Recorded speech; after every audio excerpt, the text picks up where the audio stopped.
Hello everyone.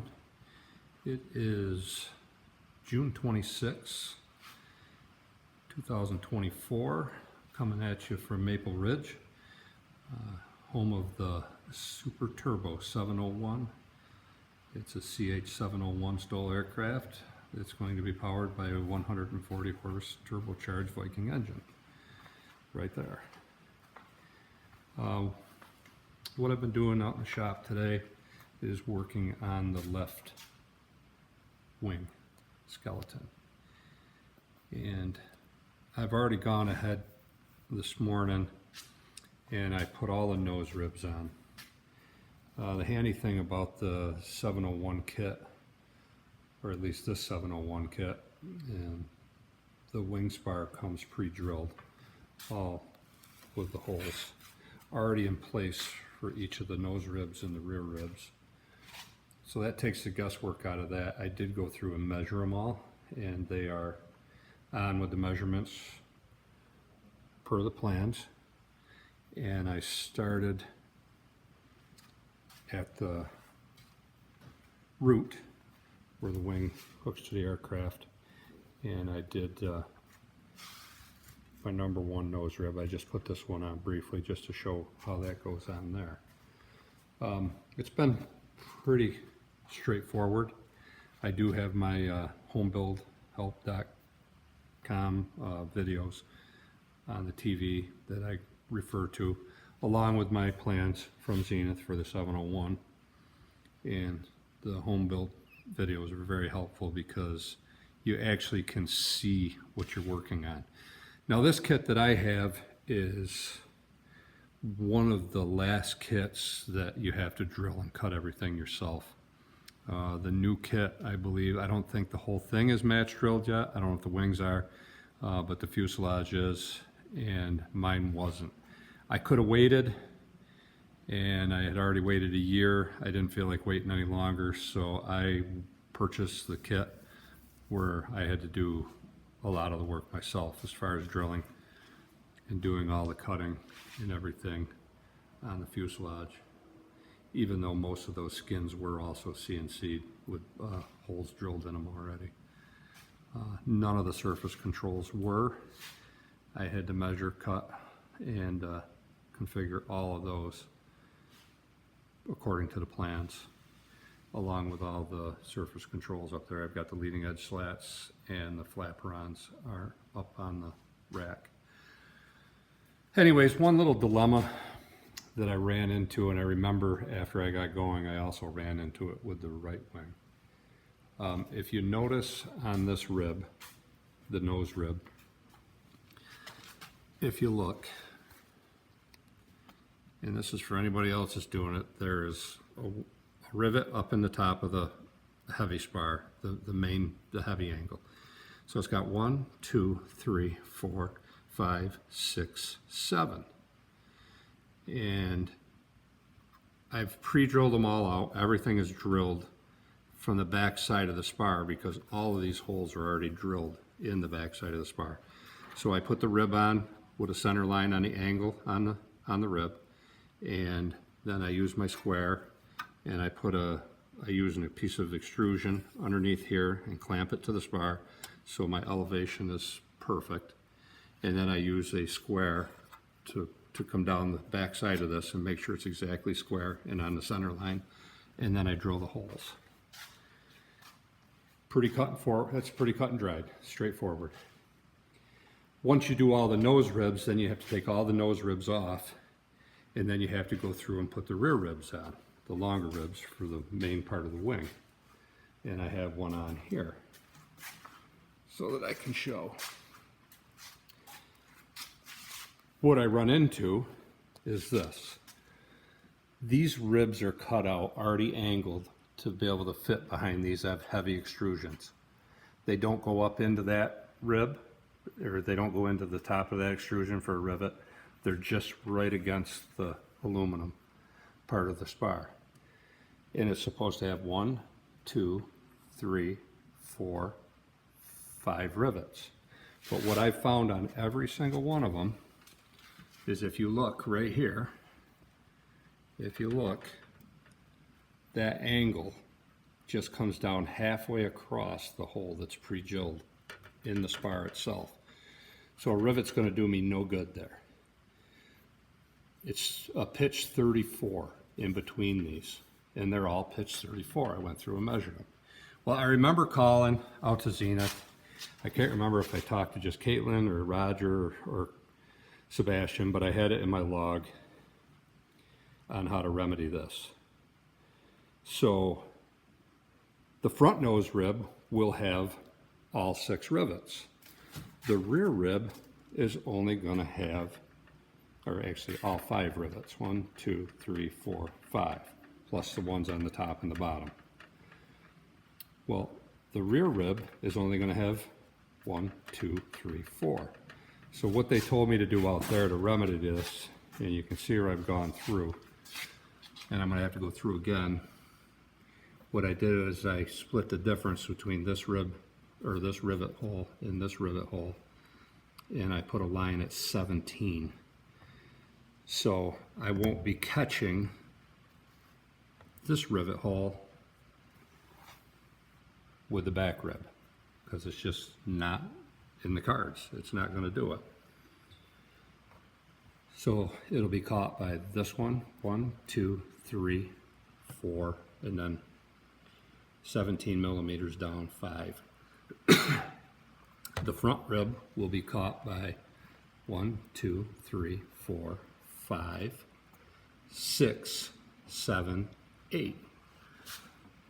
So I also have to put a rivet in the nose rib in between to come through the front of that. So what I'm going to do is I'm going to put the nose ribs all back on, mark that out, drill through, put my rear ribs back on, cleat coat on, and then back drill that hole.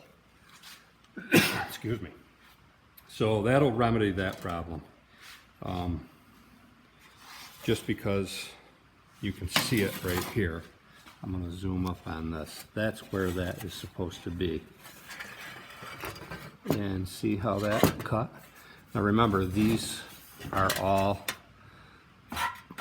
this whole thing right here, this all came pre-cut. All this is down here. I didn't have to do any of this. Well, a rivet is not going to do anything in that hole. As you can see, by the time I drill through it, it's just going to have very little. So the nose rib will be riveted through here, through the spar, and it'll just be just a little catch there. But then up here, there'll be another rivet right here. It's going to be about 17 millimeters up, which will be right about there, halfway between, and I'll catch it with another rivet through the nose rib, through the spar, and through this. Just because it calls for 1, 2, 3, 4, 5 rivets, not 4. So that's the way I'm going to remedy that. It's in my log. I'm just adding 6 more rivets to each wing. Not a huge weight imbalance. Once I've got that all done, what I'm going to do is I'm going to assemble it, and then I'm going to go to work on putting the leading edge slat brackets onto the nose ribs themselves. And the slat brackets will go on number 1, number 3, number 4, and number 6. And they're right here. I've got some intricate drilling. They all have to be drilled at the same time. So I'm going to go ahead and do that once I've got the nose ribs and the rear ribs on. Then my channels are here. I've got all my rear channels for the rear ribs. My jig is right here, so that the rear channel will be spaced correctly and put in play right. The left wing is actually going a little bit quicker than the right wing because I do have my jigs already made, which makes it quite a bit handier to have this stuff all pre-done. So that's what's going on with that. And I'll take a few more pictures as I go with it. Bought myself a handy little tool cart. I was actually, when I was down to Viking Aircraft, I knew these existed, but Jan had a really nice cart with his tools all on them. He didn't have to run around the table. And that's worked out very nice. Just a cheap tool cart from Harbor Freight, and that's worked out really nicely. Then you only have to have the tools on the table that you need, and they can go back on the cart. A little bit more exciting news that's gone on here today. UPS showed up with this little Christmas present, and I opened it up, and my prop is here from Duck. It's the Flash, what's it called? The Flash 3R Duck prop. I went with black with blue writing with American flag tips on the ends of the prop. The hub also came with it, so it was all packaged really nice. I knew it was coming because Alyssa's very good. She actually sent me a message and said that it had been shipped. It's all serial numbered, the hub and the prop, so it is specific. They're specific to each other, not to interchange. It's been set up for this. And Duck sent me a nice hat, Duck Propeller, which was nice. Package really nice. And what I'm going to do is I'm going to package that back up and put it someplace safe until I need it. And up on top there is my someplace safe. That is the right wing skeleton up there. It's all been done. It just has not been skinned yet. Other exciting news is I got a call from Jan Eggenfellner from Viking Aircraft yesterday, and he informed me that my motor mount for the 140 turbo is on its way. They shipped it yesterday. So that's kind of cool. Within a few days here, I should be able to get the engine mounted on the front of the Superturbo701. And I've been kind of waiting to do that because my tail is very heavy right now because I have nothing to counterweight it in the front. I've got controls ready to go in, the cables and stuff for the rudder and stuff, and I just don't want to work up in there with it braced up on that. I've just got it sitting on a support under one of the main ribs here. Or the, it's got a good support system here. So it's sitting on this at a nice angle. And I just want to finish up on that and get it set properly. Everything is actually ready to go. That's the elevator. Hard to see. The rudder. It's all set up and moving nice and freely. I do have one more stop to put on the elevator. I got the top elevator stop that's got to go in, and then I will be good to go. So that's what's going on here at the home of Superturbo701, and I'll give some more pictures of the wing assembly as I start putting it together. I'm not going to put outdated videos up anymore on this. I think I've let that run its course. I'm kind of up to date with them. So from here on out, I'm going to just upload videos that are current of what's going on here now. I've got a few weeks off now, so I've got some time to invest in this now.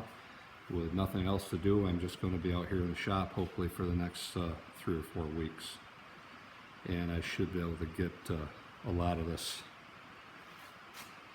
expedited, or a lot more going on. I've been waiting for the engine mount for a couple months just because that's basically been a process. Jan, they mock one up, they try it, he doesn't like it, he mocks up another one, he tries it, he didn't like it. So I'm thankful to Viking Aircraft Engines for taking the time that they put into a nice product. And I asked Jan about something, and he said they work at the speed of safe. And you know what? That's a motto that I'm going to use for the rest of this build. I'm going to work at the speed of safe. That's not my quote. That's Jan Eggenfellner's quote, and I appreciate that. I know it gets a little frustrating when you're building this stuff and you're waiting on components, but you know what? I want a really safe airplane when I'm done, and I feel it's going to be a safe airplane when I'm done. So if you want to follow along with my build and keep going with me, as I keep doing this, it's going to start looking more and more like an airplane every video. I'm looking to see how many followers I can get on this channel. If you find it interesting and you kind of want to watch as I'm building, go ahead and hit the subscribe button. I want to see how many followers I can get, how many subscribers I can get, and if nothing else, hit the like. If you don't want to watch it, go on to a cooking show or something. Anyways, that's it for now here at Maple Ridge, home of the Super Turbo 701. Until next time, we'll see you then.